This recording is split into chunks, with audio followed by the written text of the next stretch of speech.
So tomorrow is the new moon in Pisces, and I think that this next lunation, it has a sweetness to it. The sun, moon, Mercury, Saturn, and even the North Node are in Pisces, so there's a lot of alignment happening.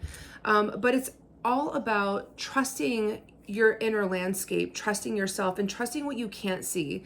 Unlike a lot of other signs, Pisces doesn't require checks and balances. It doesn't require a physical list of to do, right?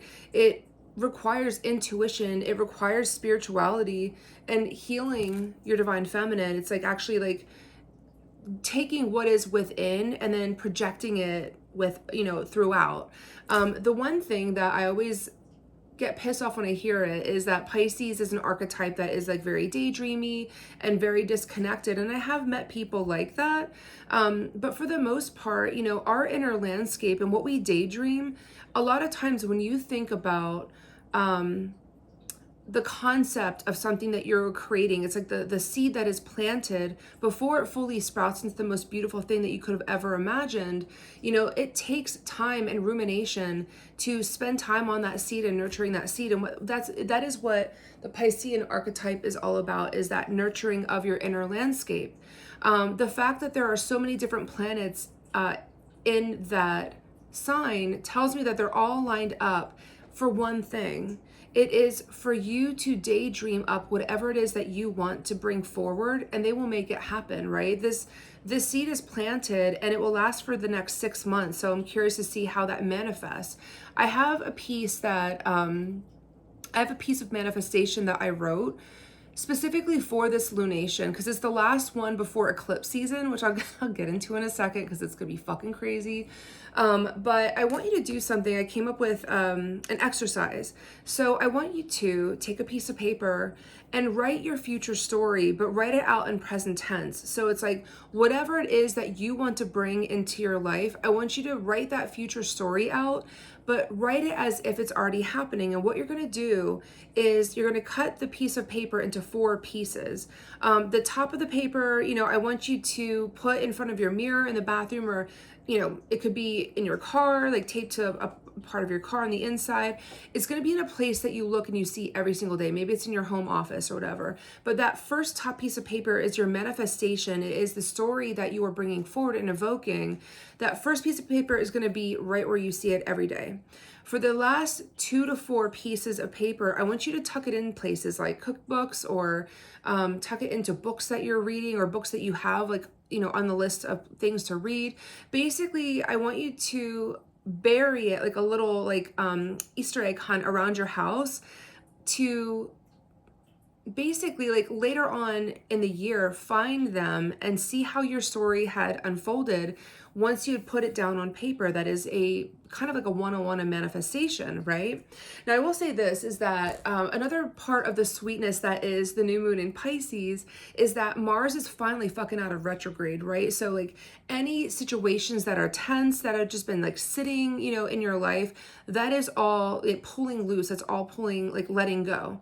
It's direct in Cancer now. So at this point, you can finally turn all of your emotions into action, and you can focus in on home and family, right? But I will say this, I really will advocate, and I normally usually don't do this, but I advocate that you do ritual tomorrow, because it's going to be our last very sweet moon in a very long time. Next month, it's going to be absolute turbulence. Venus is going into retrograde, as well as Mercury. We all know what happens there. But also Neptune is going into Aries at the end of the month for the first time since the 1800s. And if I were to put it in a couple words, the month of March is about spiritual reckoning. It's not about spiritual cleansing. It's not about, figuring out what your spirituality is. It's a full-on fucking reckoning, because there are so many retrogrades happening, because this transit is happening. It's the first one before another one, slam dunk, like the next month, like going on. It's going to ask you, what are the things that are the most important to you?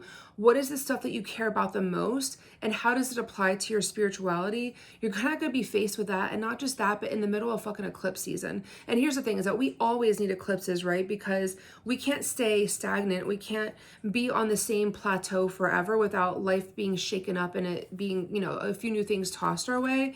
But that's why I'm saying that enjoy this new moon. Like, do something really beautiful and sweet and intuitive for yourself tomorrow, because it's going to be the last one in a really long time. I'm just going to pull a couple cards. You know, I'm working on the Tarot of the Chimera right now. And so let me just pull a couple cards for this reading. For the new moon in Pisces. You want to come forward, you're teasing up. You flew forward. I like this. You flew forward. I'll pull one more. There you are. All right. So, current energy is the Hanged Man. I love this deck so much. It's like so, it's just beautiful. The Hanged Man is all about, and this is maybe this is about tapping into that Piscean archetype of being the daydreamer. Is the Hanged Man is about just staying in an energy and sometimes, yes, it is being stagnant, but it's also holding space. You know, sometimes when you are meditating and you're taking time for yourself and you're taking care of yourself, but there's this, like, when you take the time to meditate, you're suspending time.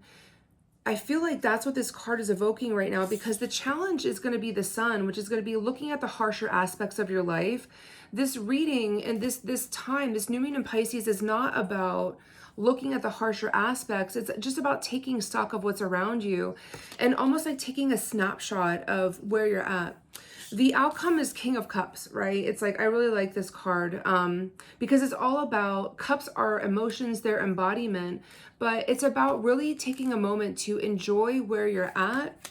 And then also the Four of Cups is clarifying it, which is the Four of Cups is about, the four is always about lack, right? It's about a space of suspension. But the Four of Cups specifically is about like muting your feelings for a minute. And I do believe that that is something that would be really beneficial to this lunation tomorrow. Because I will say this, Pisces, we feel everything. And unlike other signs, like, you know, who a lot of times they're like right here, like when there's a problem, like, you know, it's like they're right here. They can't get out from like behind the problem. Pisces is able to pull out and see something from a 30,000 foot perspective. You know, when I look at this reading, you know, maybe sometimes it's almost like, you know, when you're sitting at a family function and you're seeing a lot of beautiful things happening and you're just like snapshotting it in your head, right? I feel like tomorrow, that's what you do, is you snapshot this moment in your head. You don't look at things too harshly, because we've got the rest of the year to do that. And then King of Cups and Four of Cups is like noticing where there's lack in your life and noticing where there's abundance. And I think that that's really sweet. And when you write, you know, and I'm hoping that you take me up on this exercise, when you write about your future story, and, you know, and you write it in the present tense, and then you find pieces of that story throughout the year, what it makes you realize, and this is something I've done for myself, is what it makes you realize is that there's never one path to where you want to go. There's always multiple paths. There's always forks in the road, right? And it makes you appreciate the spontaneity of life. And tomorrow, with a new moon in Pisces, do something really beautiful, be spontaneous, be very Piscean and fluid, but really suspend yourself in that moment and enjoy it for what it is. Because we've got a lot of shifts and change and chaos and eclipses up in our future. Let's just be sweet with ourselves and with others and enjoy all we can. And like Sam's poster says behind me, make art, not war, y'all.